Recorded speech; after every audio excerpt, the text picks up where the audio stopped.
मतलब अध्यक्ष बनाने में? ये अध्यक्ष बनाने में किसका, अगर इसके अंदर ऑब्जर्वर की रिपोर्ट नहीं हुई तो किसी का वीटो नहीं है।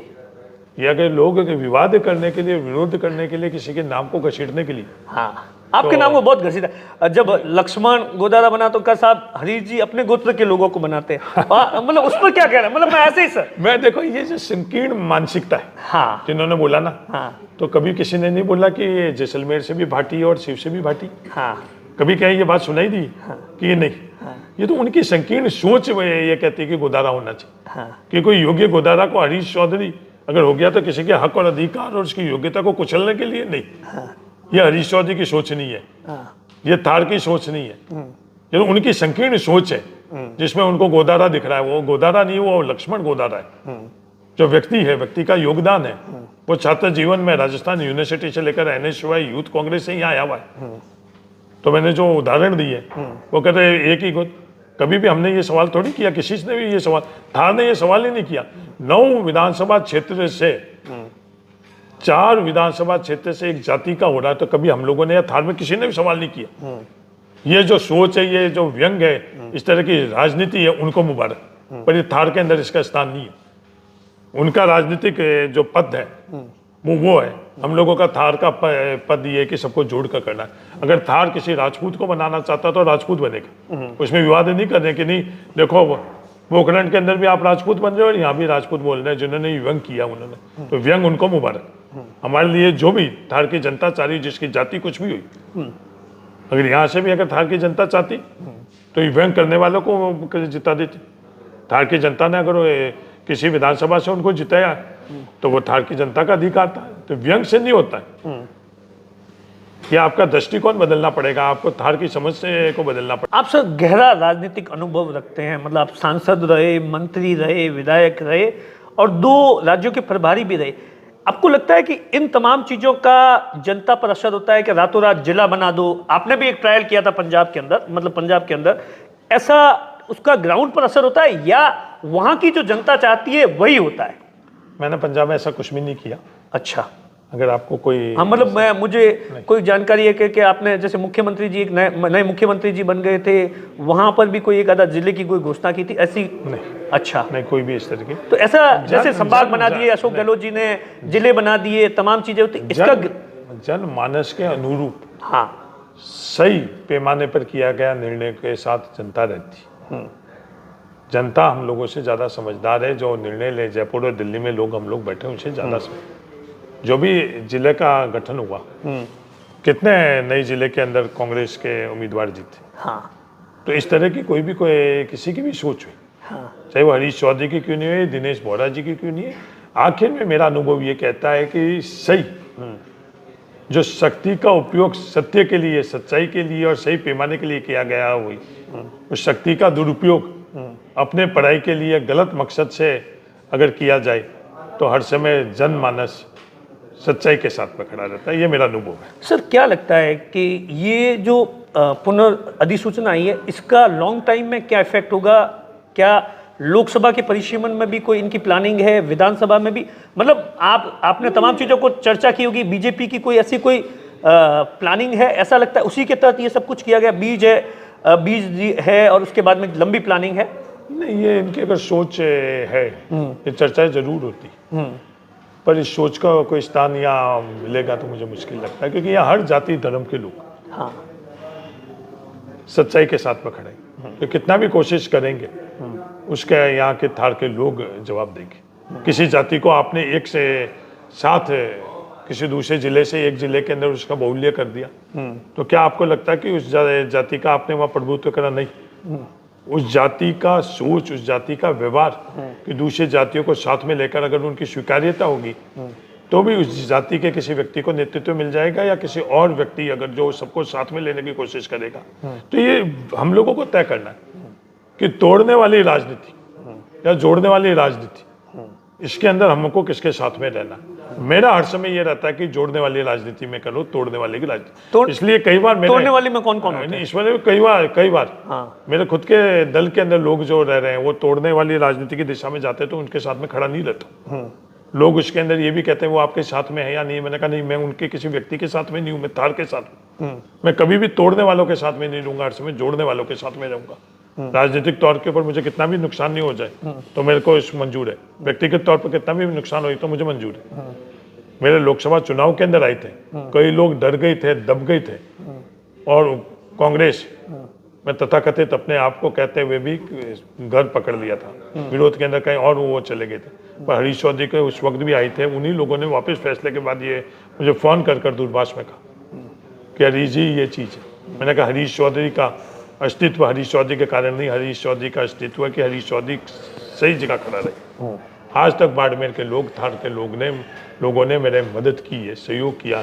मेरे को थार पर विश्वास है, अपने लोगों पर विश्वास है, इन ताकतों पर विश्वास है। इससे डरने वाला, दबने वाला, झुकने वाला हरीश चौधरी नहीं।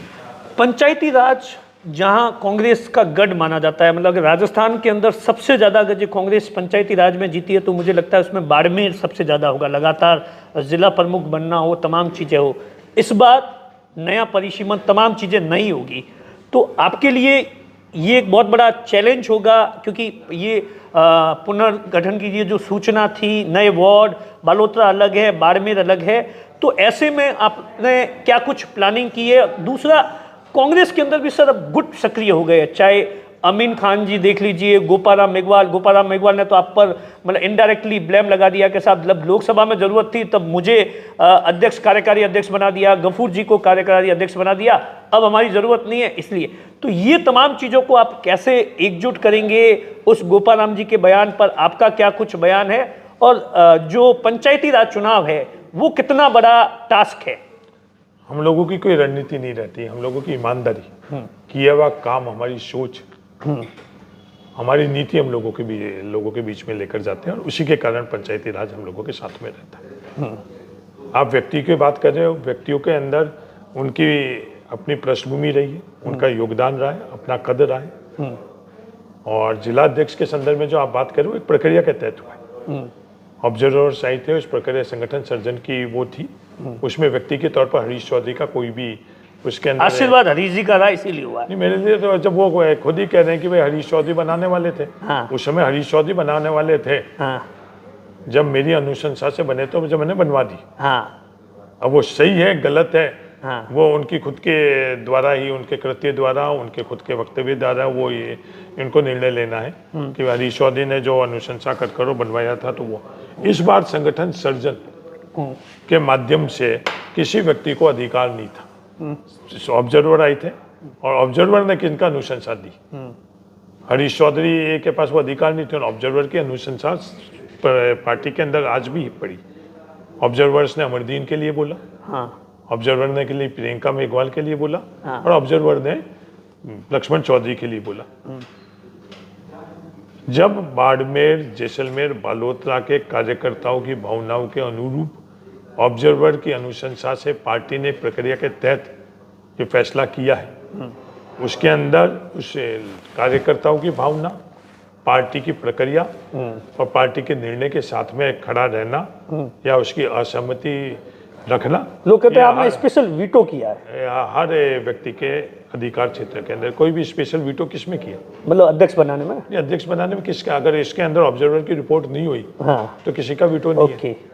या अगर लोग विवाद करने के लिए, विरोध करने के लिए, किसी के नाम को घसीटने के लिए, आपके नाम को बहुत घसीटा। जब लक्ष्मण गोदारा बना तो कहा साहब हरीश जी अपने गोत्र के लोगों को बनाते हैं, मतलब उस पर क्या कह रहे हैं? मतलब मैं ऐसे ही सर, मैं देखो ये जो संकीर्ण मानसिकता है जिन्होंने बोला ना, तो कभी किसी ने नहीं बोला कि ये जैसलमेर से भी भाटी और शिव से भी भाटी, कभी कहीं ये बात सुनाई दी कि ये नहीं, ये तो उनकी संकीर्ण सोच ये कहती है कि गोदारा होना चाहिए, कि कोई योग्य गोदारा को हरीश चौधरी अगर हो गया तो किसी के हक और अधिकार और उसकी योग्यता को कुचलने के लिए नहीं। ये हरीश चौधरी की सोच नहीं है, ये थार की सोच नहीं है, ये तो उनकी संकीर्ण सोच है जिसमें उनको गोदारा दिख रहा है। वो गोदारा नहीं, वो लक्ष्मण गोदारा है। जो व्यक्ति है, व्यक्ति का योगदान है, वो छात्र जीवन में राजस्थान यूनिवर्सिटी से लेकर NSY यूथ कांग्रेस से यहाँ आया हुआ है। तो मैंने जो उदाहरण दिए वो कहते हैं एक ही गोद। कभी भी हमने ये सवाल थोड़ी किया, किसी ने भी ये सवाल, थार ने ये सवाल ही नहीं किया। 9 विधानसभा क्षेत्र से, 4 विधानसभा क्षेत्र से एक जाति का हो रहा है, तो कभी हम लोगों ने या थार में किसी ने भी सवाल नहीं किया। ये जो सोच है, ये जो व्यंग है, इस तरह की राजनीति है, उनको मुबारक, पर ये थार के अंदर इसका स्थान नहीं है। उनका राजनीतिक जो पद है वो है। हम लोगों का थार का पद ये है कि सबको जोड़ कर करना है। अगर थार किसी राजपूत को बनाना चाहता तो राजपूत बनेगा, उसमें विवाद नहीं करने कि नहीं देखो पोखरण के अंदर भी आप राजपूत बन रहे हो और यहाँ भी राजपूत बोल रहे हैं जिन्होंने व्यंग किया उन्होंने, तो व्यंग उनको मुबारक। हमारे लिए जो भी थार की जनता चाह रही, जिसकी जाति कुछ भी हुई, अगर यहाँ से भी अगर थार की जनता चाहती तो ये व्यंग करने वालों को जिता देती। थार की जनता ने अगर किसी विधानसभा से उनको जिताया तो वो थार की जनता का अधिकार था। तो व्यंग से नहीं होता है, ये आपका दृष्टिकोण बदलना पड़ेगा, आपको थार की समझ से को बदलना पड़ेगा। लंबा राजनीतिक आपका जीवन बाकी बचा हुआ है। मैं तो यही सलाह देता हूँ कि थार को समझो और व्यंग से और नकारात्मक तौर से नहीं चलो। ये जो इस नकारात्मकता से, वो नकारात्मकता धीमे धीमे हर किसी के पास वो नकारात्मकता आती है। राजस्थान के मुख्यमंत्री भजनलाल सरकार के 2 साल पूरे हो गए। मुख्यमंत्री जी लगातार है वो राजस्थान के अलग अलग हिस्सों में जाकर और उनकी जो 200 विधानसभाओं के अंदर जाकर कामकाज गिना रहे हैं कि साहब जो अशोक गहलोत ने 5 साल में नहीं किया वो हमारी सरकार ने इन 2 सालों में कर दिया। चाहे बिजली उत्पादन को लेकर हो या पानी की योजनाओं को लेकर हो, तमाम तरीके से हमने एक नए राजस्थान को, मतलब 2 साल वर्सेज 5 साल। आपका क्या कमेंट्स है? नहीं, मेरा कमेंट नहीं, मेरा कमेंट मायने नहीं रखता। हाँ, आपका इसलिए क्या आप लगा? नहीं, मैं तो इसलिए कमेंट नहीं है। आज बाड़मेर के अंदर या राजस्थान में कहीं देख लो, आज पेयजल के संदर्भ में बाड़मेर की क्या स्थिति, किसी से छुपा हुआ नहीं। 5 साल में बाड़मेर को पेयजल कैसा मिला, 5 साल में किसान को खेती के लिए जल कैसा मिला, 5 साल में बिजली कैसी मिली, 5 साल में विकास क्या हुआ। 5 साल के अंदर जो बाड़मेर के औसतन जो मजदूरी दिवस थे वो कितने थे, और आज 2 वर्ष के अंदर औसतन मजदूरी दिवस कितना है, कितना पैसा 5 सालों के अंदर औसतन खर्च किया गया, और अब कितना पैसा खर्च किया गया। आप जो भी काम किसी का नहीं होता है, काम राज्य का होता है, राजस्थान का होता है। आज इस बिजली की बात कर रहे हो, इसकी नीति क्या बनी हुई है, उस नीति के संदर्भ में भी जो मेरी समझ है वो मैं साझा करूं कि आज पूरा थार को आप कुचल रहे हो, रौंद रहे हो और उसका जश्न बना रहे हो। आप उसके बारे में कभी चर्चा और संवाद किया? मैंने सार्वजनिक तौर के अंदर सब लोगों से निवेदन किया, आग्रह किया कि आओ इसको समझो, ये व्यंग और इस रीलों से नहीं होगा। इस थार के छाती के ऊपर जो इलेक्ट्रोमैग्नेटिक जाल बिछाया जा रहा है, तो आज इस कंपनियों के अंदर चंद हिस्सेदारी और भागीदारी से हम लोगों को कुछ नहीं मिलने वाला है। थार को कुचल लिया जा रहा है। सिर्फ इंसान ही नहीं, क्या आने वाले वक्त के अंदर पशु पक्षी इस इलेक्ट्रोमैग्नेटिक फील्ड के अंदर रह सकेंगे? नहीं रह सकेंगे। क्या हम लोग वहाँ घर बना पाएंगे, ढाणियाँ बना पाएंगे? तो आपकी सरकार में भी तो सर जैसलमेर पोखरण में होता था, उस वक्त भी आप इन तमाम चीज़ों को लेकर कहते थे। तो क्या लगता है कि इसकी प्रॉपर क्या होना चाहिए? क्योंकि कहीं ना कहीं अल्टीमेटली नुकसान तो थार का हो रहा है, रेगिस्तान का हो रहा है ना। तो बोला ना मैंने, मेरी सरकार के अंदर भी प्रपोजल रखा। क्या अगर कभी भी वक्त मिले आपको तो मेरे सरकार के वक्त में के अंदर कैबिनेट में मैंने क्या बोला, मैंने फैसले क्या करे, मेरी उसमें राय क्या रही, आप बताना। जो बिजनेस रूल के अमेंडमेंट में बात करता था तो मैं बात थोड़ी, विधानसभा में भी बात करता था, कैबिनेट में भी बात करता था, लोगों के बीच में भी है। क्या राज्य सरकार मुख्यमंत्री केंद्रित होनी चाहिए, कैबिनेट केंद्रित होनी चाहिए? संविधान के अंदर कैबिनेट केंद्रित, बिजनेस रूल के अमेंड कर कर आपने पूरे के पूरे राजस्थान सरकार के संवैधानिक व्यवस्था बदली। मैंने नहीं बोला, बस मेरा तो ये है कि जो बोल रहा हूँ उस पर थोड़ी सी नजरें इनायत कर लो आप। सर हमारी तो नजरें हमेशा सबसे पहले आप पर रहती है, ऐसा नहीं है सर। वो अगर आप देखोगे तो बोले थे इलेक्ट्रोमैग्नेटिक फील्ड, हाँ। और जो थार को ये करना जा रहा है, कितने बीघा ओरण के अंदर जमीन करवाई, कितने बीघे करवाई? आप, मेरा निवेदन है कि एक बार वो आंकड़े आप देख लो, कितने बीघा प्रपोजल कर रहे हैं। आज शहरों को हम लोग रौंद रहे हैं, कुचल रहे हैं। आज जो गोचर है बालोतरा के अंदर हमने नगरीय इकाई विकास के लिए दिया, उस गोचर के संदर्भ में मेरा क्या है कि वो गोचर शहर का हक है। आप उसको विकास के नाम पर उसके बलि नहीं चलो, उस गोचर को आप संरक्षण करो, उसके अंदर अच्छा हरा भरा हरित गोचर बनाओ, और पूरी की पूरी व्यवस्था उसको कुचल रही है और उसको विकास के नाम के ऊपर किसी को अलर्ट कर कर उसमें कर रही है। तो आज जो हजारों बीघा गोचर जो बालोतरा में दी जा रही है, इससे पहले भी जब राजस्व मंत्री था तो मैंने गोचर के संदर्भ में मेरी क्या टिप्पणी थी? एक सेक्रेटरी को, रेवेन्यू सेक्रेटरी को सिर्फ इसलिए हटा दिया गया उस वक्त क्योंकि इन चीज़ों के अंदर वो सहमत नहीं था। तो मेरा तो हरीश चौधरी तो हर समय धार के हित के लिए, लोगों के लिए और प्रदेश के हित के लिए। आज मैं हूँ, आज 20-25 साल से ज़्यादा तो मैं नहीं रहूँगा, हो सकता 20 सेकंड भी मेरे पास नहीं, पर एक नागरिक के तौर के ऊपर जिस धार ने मेरे को पीढ़ियों से दिया और हजारों साल तक और हम लोगों को देगा, उसके प्रति तो मेरा दायित्व बनता ही। सर, नरेगा को लेकर कांग्रेस पूरे अगले 1-2 महीनों के अंदर पूरे देश के अंदर नरेगा के संदर्भ में मैं सर नरेगा आपसे बेहतर कौन समझ सकता है? मैं नरेगा और ग्रामीण विकास के संदर्भ में जल्दी आप लोगों के बीच में आऊंगा और मेरी सोच और समझ आपको साथ। आखिरी सवाल सर, रिफाइनरी को लेकर देश के प्रधानमंत्री नरेंद्र मोदी इसी महीने के अंदर है वो शुरुआत करने वाले हैं एक इकाई की।